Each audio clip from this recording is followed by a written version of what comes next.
pledge allegiance to the flag of the United States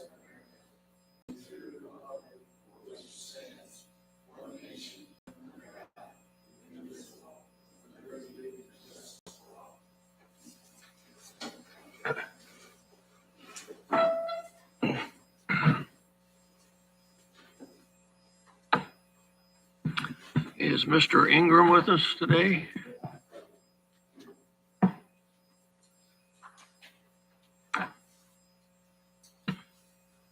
Good morning. Morning. Thank you for the audience you're providing me. May I approach? Yes.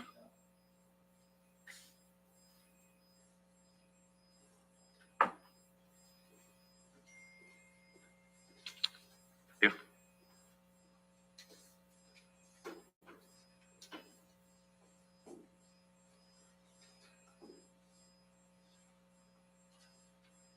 The reason I'm here is there was a action to vacate road in my subdivision. I want to contest that action due to the fact that it would take 4 of my lots and landlock them.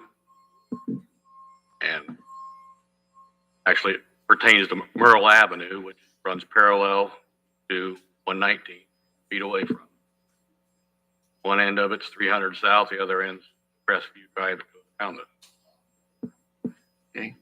Back in 2008, paid money to have that road cleaned from my house to 300. Since then, as road here, it's been heavily moguled, piles of dirt been put on it, and woods piled on. Also seeking advice on what course of action I can take to have that stuff removed and make that road passable.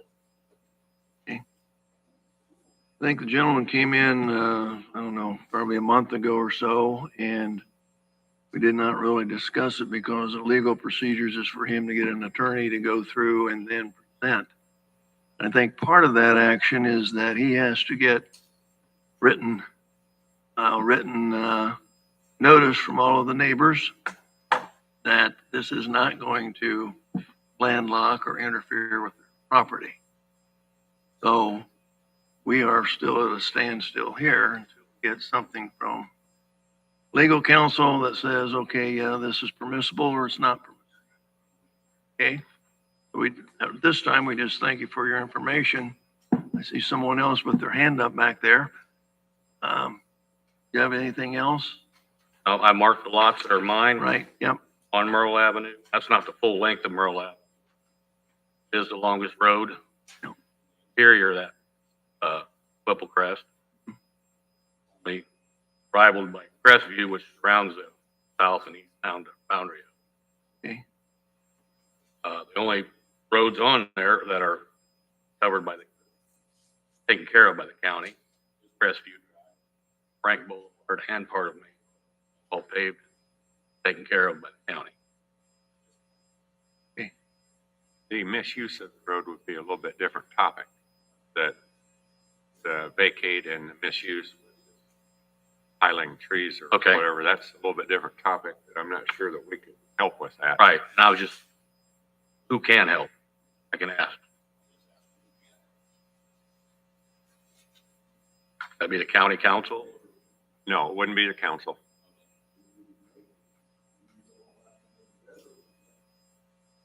Have you talked to the person doing it?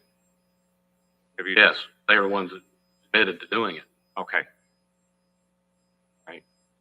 That would sure be the first approach as a neighbor. There was no intention for. Okay.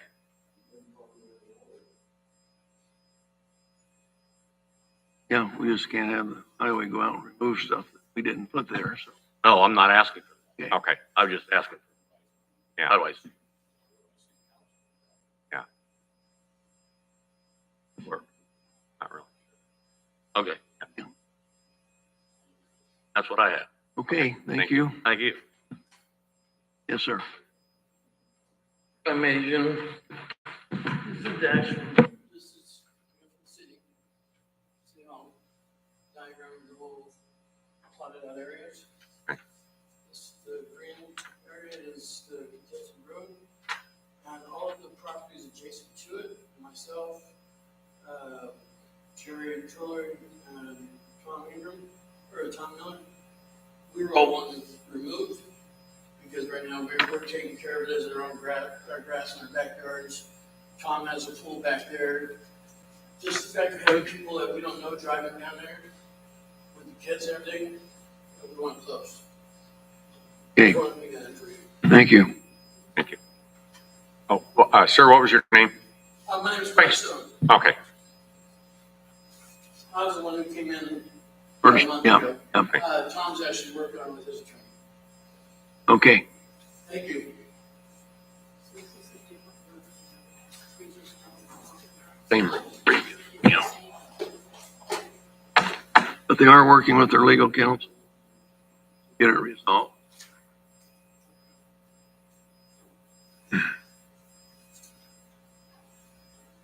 So we will just wait to hear back from the legal counsel and see where we can go from there.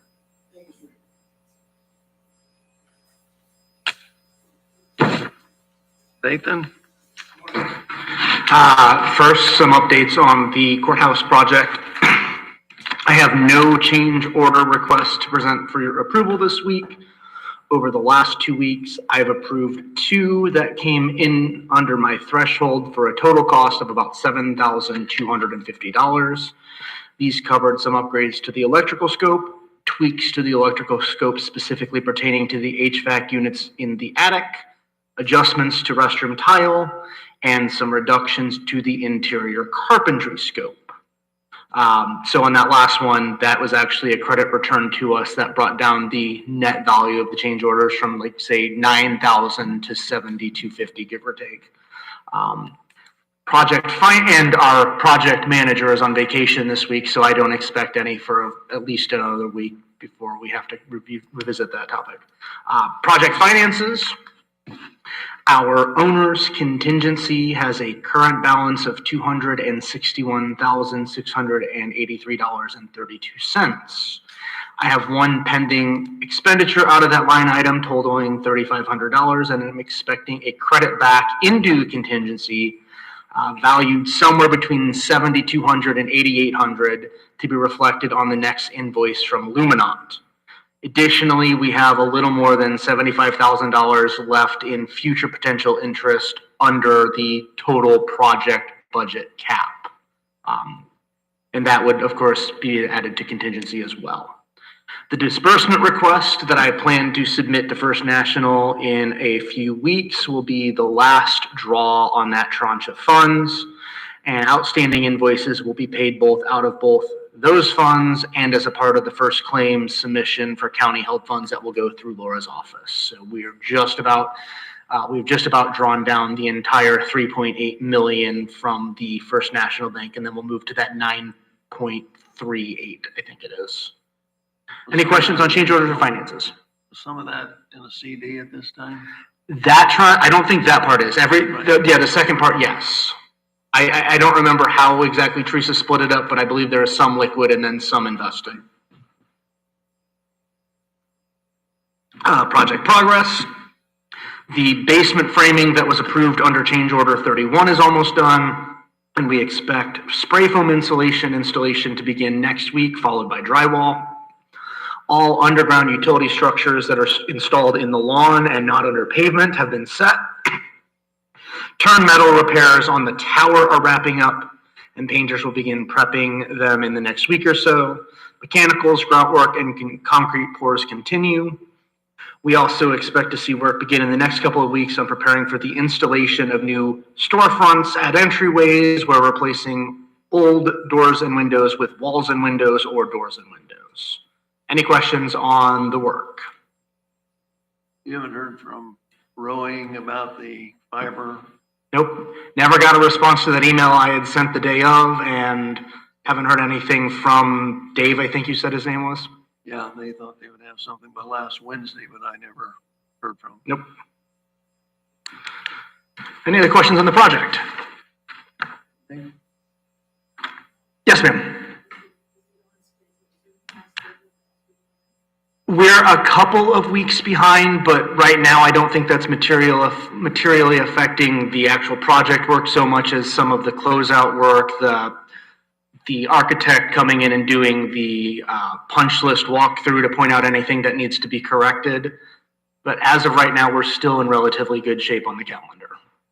There have been a couple of delays, but there have also been some places where they have kept ahead of schedule, and it's more or less a wash right now.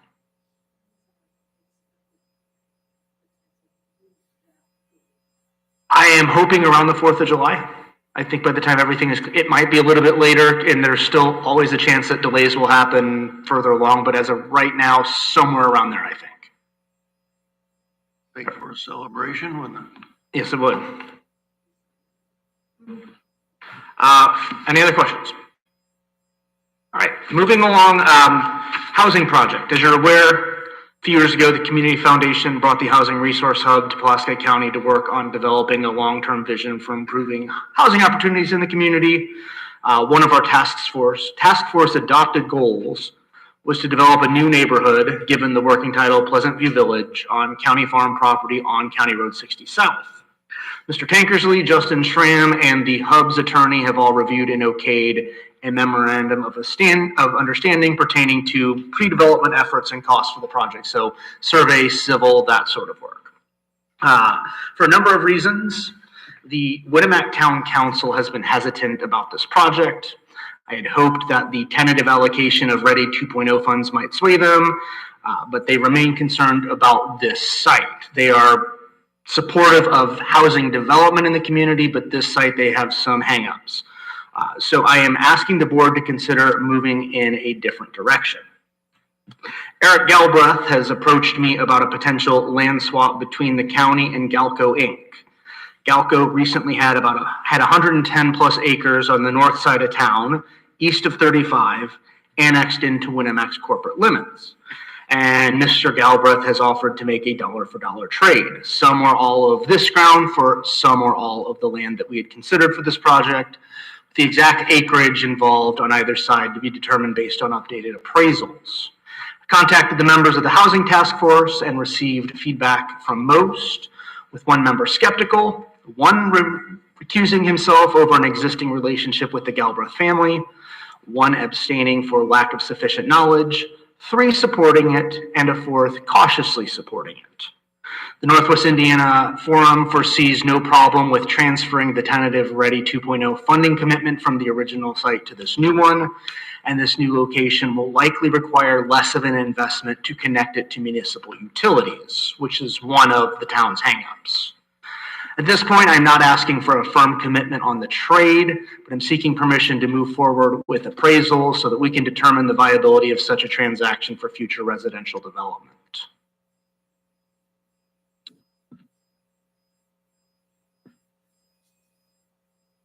questions for Nathan? Well, I think that's my first best place. It's by the mall, it's by the highway, Yep. it's by the restaurant, and the other place that tries to have a housing addition away, Yep. it's part of everything. Over there, like that area. Yep.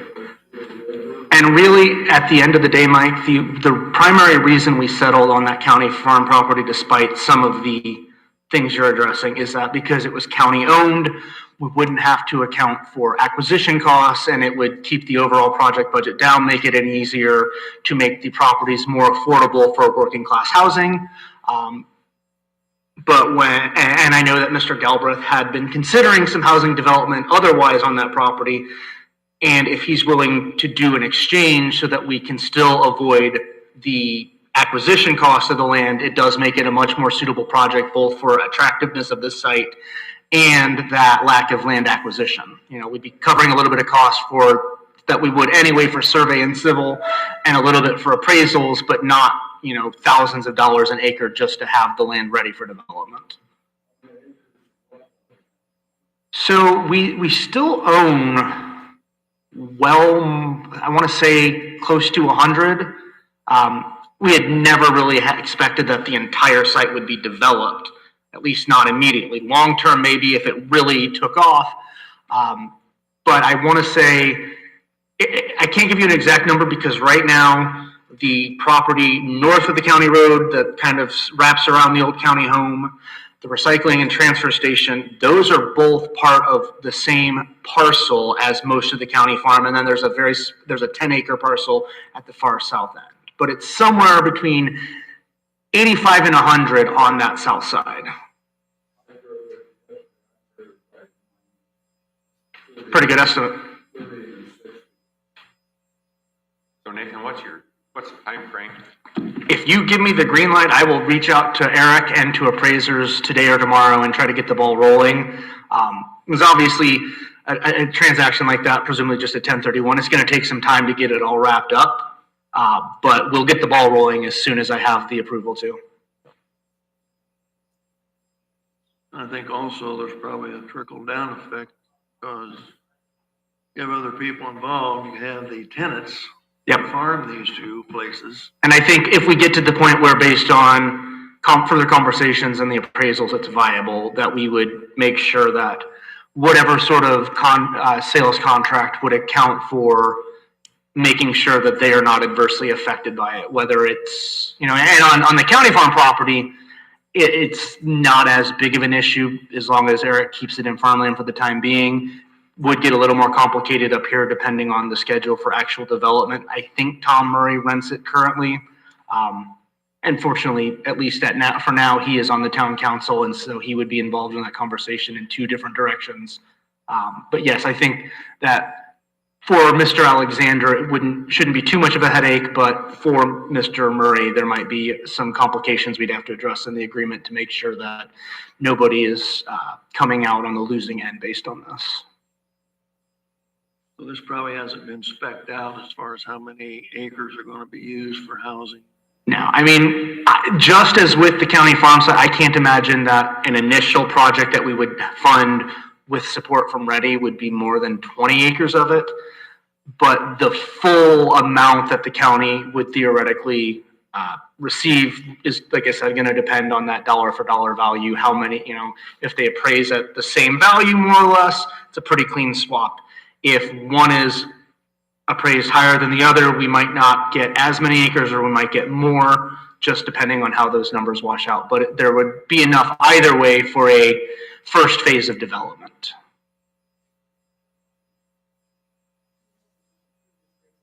What's that? I believe so, yes.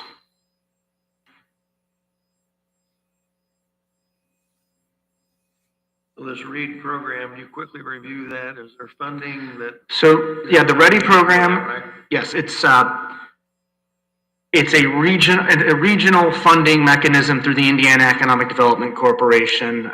You might remember from the first round of Ready, we were part of a couple more tangentially, but two in particular. One that is an ongoing development of a regional agricultural implementation of regional agricultural plan, working with 5 other counties, and then the development of a regional rural entrepreneurship strategy that we are wrapping up right now. Our opportunity for funding flows through the Northwest Indiana Forum. We received an allocation at the forum of, I think, $45 million to spread across the 7-county region. And this is a project that the forum's application scoring committee has selected for submitting to the state. We have to complete some pre-submission checklist information that I'm working on and sort of hinges on which site we actually pursue. So I've been in communication with the forum about that, but the committee did tentatively allocate $1 million to this project with the assumption that the county's land would be part of our the land value, whether it's that one or that one, would be part of our local match. And then we would look at a TIF district and a bond and or other local sources to supplement the land value for any local match to make sure, in addition to equity from a developer or developers in actually constructing the houses. Basically, it's a low-risk application. Yes. Pretty much is where we're going to get funding. Yes, we would just need a motion for Nathan to proceed with having the appraisals made of the 2 properties and report back to us, keeping us up to date. I would make that motion. I would second that. Any other discussion? All in favor, say aye. Aye. All right, unless you have any questions for me, that's all I have for you this morning.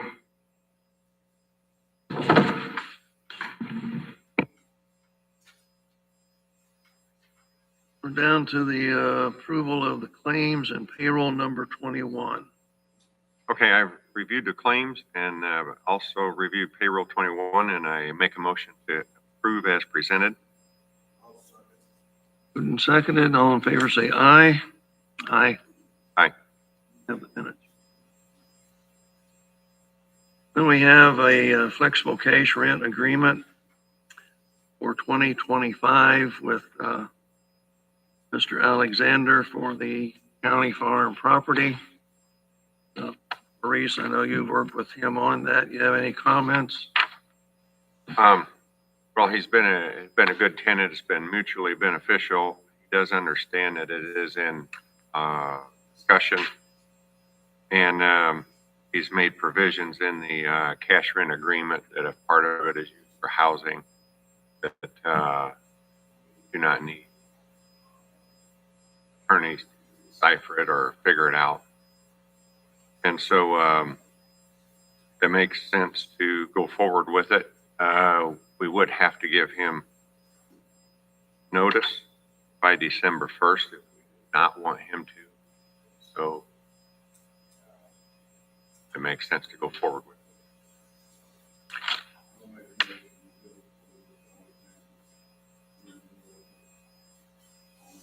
it. Okay, I would second that motion. Moved and seconded, all in favor of the farm lease contract, signify by saying aye. Aye.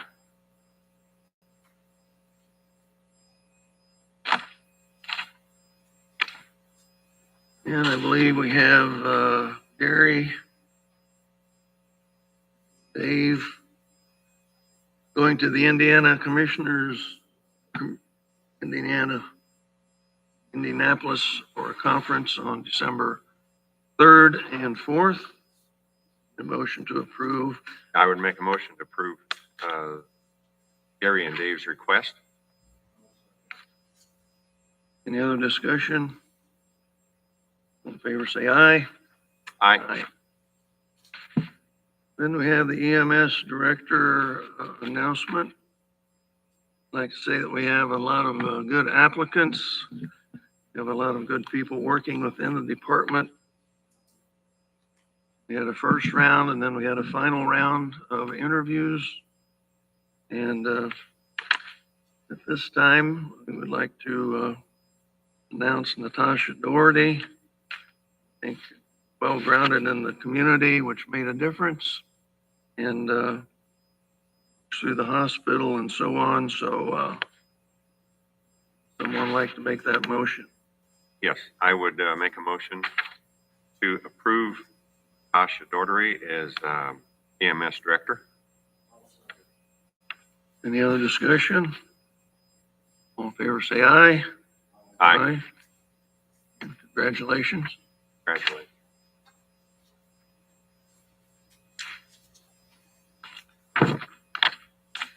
The health department contracts that Kevin had approved.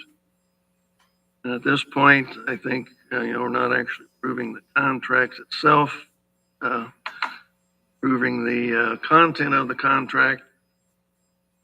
One of them deals with the state funding that's going through that special program that we've opted into. The other one is actually a county employee with the septic system program. Be the one offering permits. So this is just the introductory phase of that. We haven't interviewed, I don't believe, but at this point, just need a motion to approve the content of these contracts based on Kevin. I would make that motion. All in favor, say aye. Aye. And just as a note, have advertised for our legal counsel. One of the major organizations that Kevin belonged to, plus in our local papers. And I believe November 15th was our deadline for applications to come in, and then we would begin process of interviewing those candidates. We also need to approve a claim here for that advertising webpage, $199.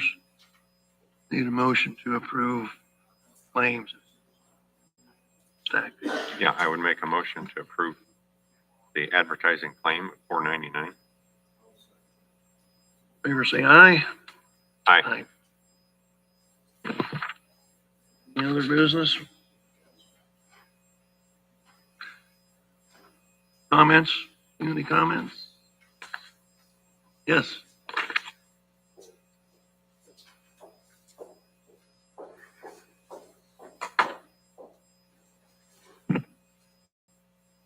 Hi there. I'm Lisa Dan with the Center for Energy Education. I actually reside in Stark County. Just wanted to invite the commissioners, council, public officials, different departments, highway department, director, to a workshop that our organization is hosting on Tuesday, October 29th. We're a 501c3 nonprofit, and we go around the state of Indiana. There's another fellow that works with me from Indianapolis, and we basically do education around utility scale solar. So if anyone is available, we'll have dinner for you, and just would like to invite you to attend if you are available. Okay. So thank you very much. Motion to adjourn. Second. Meeting adjourned. Thank you.